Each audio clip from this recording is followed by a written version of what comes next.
आप लोग लगातार जो मैसेज करते हैं कि गुरुजी हमें गुरु दीक्षा लेना है, शिष्य बनना है, आपसे जुड़ना है, तो मैं एक चीज़ बार बार लगातार कहता हूँ कि मेरा उद्देश्य है कि बंधो मत, स्वतंत्र हो।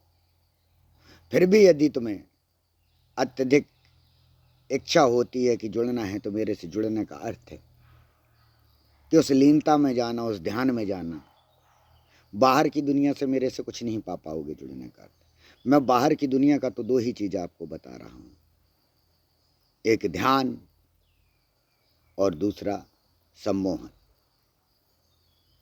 ये सम्मोहन ही है कि जो आप मेरी बातों को कह रहे होते हैं कि आपको अच्छी लगती हैं, आप लोग के दिल में उतरती हैं, कुछ अनुभूति होती है, तो मैं माध्यम हूँ। मेरे को नहीं पकड़ लेना है। मेरा उद्देश्य ये नहीं है कि आप मेरे को पकड़कर रुक जाएं। मेरा उद्देश्य सिर्फ इतना है, जो मैं कह रहा हूँ, जो मैं बोल रहा हूँ, उस पर एक बार मनन करें। उस मनन से, जो आप मथानी से मनन करेंगे, उससे जो निकलेगा वो ज्ञानु, वो क्रीम, वो आपकी स्वयं की होगी, क्योंकि वो आप न भाई है। मैं चाहता हूं आप स्वयं उस मनन में पहुंचें। आप ईश्वरीय शक्ति को, ईश्वरीय ताकत को, जो हर इंसान के भीतर मौजूद है, वो 5 तत्व जो तुम्हारे भीतर मौजूद हैं, जो 5 तत्व बाहर मौजूद हैं, जिसमें से सूर्य सबसे बड़ा तत्व अग्नि के रूप में, जो हमें वेद बता रहे हैं, जो हमें उपनिषद बता रहे हैं, जो हमें शास्त्र बता रहे हैं। बार बार सूर्य को कहा गया जो जीवन दाता है सब चीज का, हमारा तुम्हारा, पेड़ पौधे, पशु पक्षी, कीट पतंगे, इन सभी ग्रह का, जिस ग्रह में हम रह रहे हैं, उन सभी ग्रह का दाता ही सूर्य है। और जब वो दाता सूर्य है तो सबसे शक्तिशाली सूर्य है, और वही हमारे सबका पिता कहलाता है। चंद्र हमारी माता कहलाती है। हम कुंडली में जाते हैं, योग में जाते हैं, ध्यान में जाते हैं, हम उन आंतरिक शक्तियों को जब समझने की कोशिश करते हैं, तो हमें यही ज्ञात होता है कि चंद्र माता है और सूर्य पिता। और चंद्र को प्रकाश कौन दे रहा है, किसके द्वारा प्रकाश आ रहा है? वो सूर्य के द्वारा ही आ रहा है। सूर्य किस चीज से बन के तैयार हो रहा है? वो अग्नि से तैयार हो रहा है। अग्नि को जलाने का माध्यम किसके पास है? हम सिर्फ मनुष्य के पास और किसी के पास नहीं। और वही अग्नि जलाना, तुम्हारा हवन करना, वही अग्नि जलाना जो तुम्हारा दीपक मंदिर में जाके जलाना, वही कार्य ऊर्जा तुम्हारे सूर्य को तेज कर रहा है, तुम्हारे कष्ट को दूर कर रहा है। यदि तुम सोचते हो कि तुम उस स्थान में जा रहे हो, उस स्थान से तुम्हें मिल रहे हैं कष्ट, हट रहे हैं, ये तुम्हारा सिर्फ मानसिक विकार है, मानसिक संतोष है।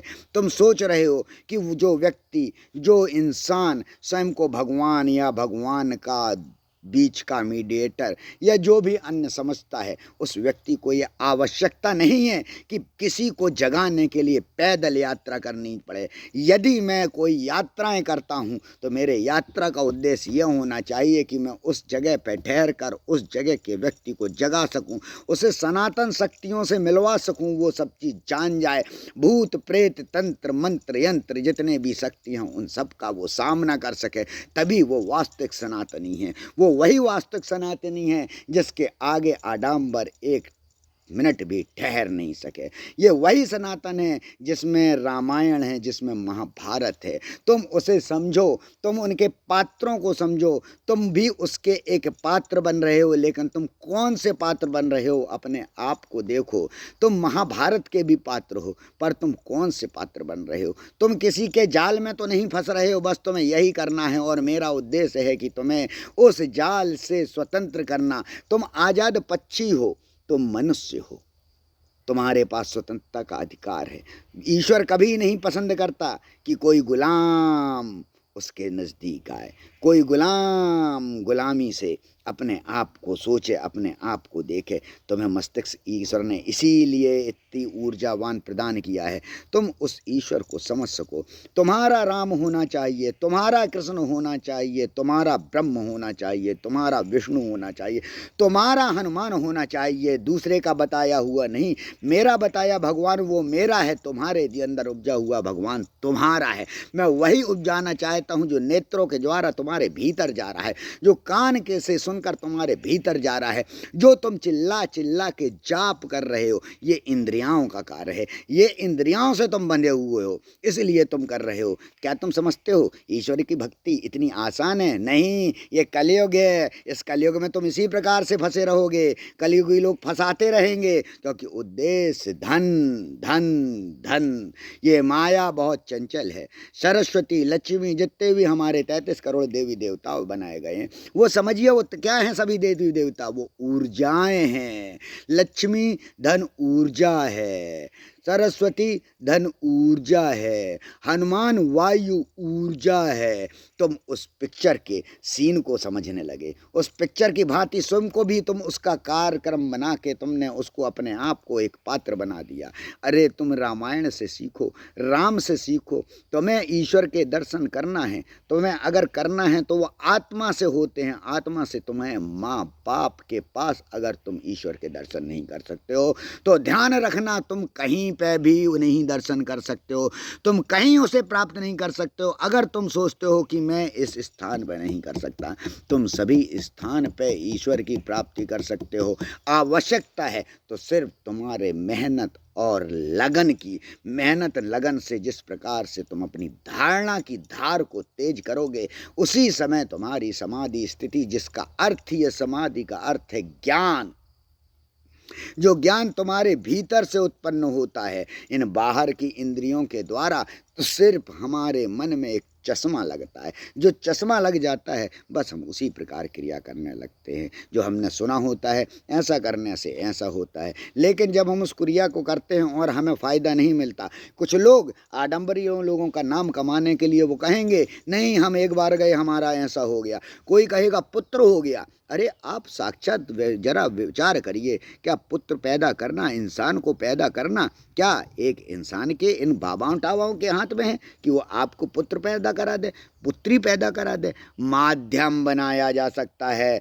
मैं अपने आप को बार बार कहता हूँ, मैं एक माध्यम हूँ, मैं एक सीढ़ी हूँ। गंतव्य तक तुम्हें स्वयं पहुँचना है। मैं मार्ग बतला रहा हूँ, मैं ज्ञान दे रहा हूँ, मैं तुम्हें मोहिनी तक बताता जा रहा हूँ, जो संसार के सबसे बड़ी शक्ति है। मेरा उद्देश्य क्योंकि यही है, आडंबर का खात्मा होना चाहिए। और इसके लिए बहुत शीघ्र ही मैं एक ऐसा काम करूंगा जिसके द्वारा जो भूत प्रेत की परेशानी, जो सबसे ज़्यादा मेरे को फ़ोन आते हैं, नहीं हो पाता मेरे से इतना कि मैं सबको देख सकूं। मैं कोई पीए नहीं रखता, मैं कोई असिस्टेंट नहीं रखता। जो कार्य होता है वो मेरा ही होता है, इसलिए मैं सबको नहीं दे सकता। मैं बहुत शीघ्र ही ऐसा कार्य करूंगा जिसके भूत प्रेत तंत्र मंत्र यंत्र जिस प्रकार की भी परेशानी है, मैं आश्रम में इस रुद्र पांडव हनुमान में आप सभी को, जितनों को परेशानी है, एक समय बहुत समय दे के, ताकि मैं आपको कम से कम 1 महीने पहले बता सकूं, ताकि आपकी जो परेशानी, आप सब आएँ, यहाँ पर आएँ। ठीक है, मैं एक बार में जितने भी लोग होंगे उन सब के भूत प्रेत तंत्र मंत्र का मैं कहता हूँ एक बार में नहीं आवश्यकता होगी दोबारा बार बार आने की कि आपको ये शक्तियाँ परेशान कर रही हैं। अरे कौन सी ऐसी शक्ति है? जब तेरे हृदय का हनुमान जिस दिन जाग जाएगा, वो वायुपुत्र जाग जाएगा।